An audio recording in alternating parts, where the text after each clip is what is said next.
This video will show you how to quickly look for co-integration between two variables. Here we're given two variables x and y, which I have plotted here, and we can immediately see that they do seem to share some features. Now, beyond of course testing for unit roots and estimating co-integration models and so on, a quick way to look for co-integration is the following.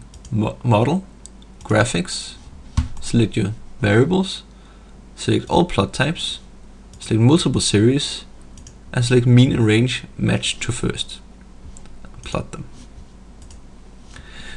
I'll just delete the first plots.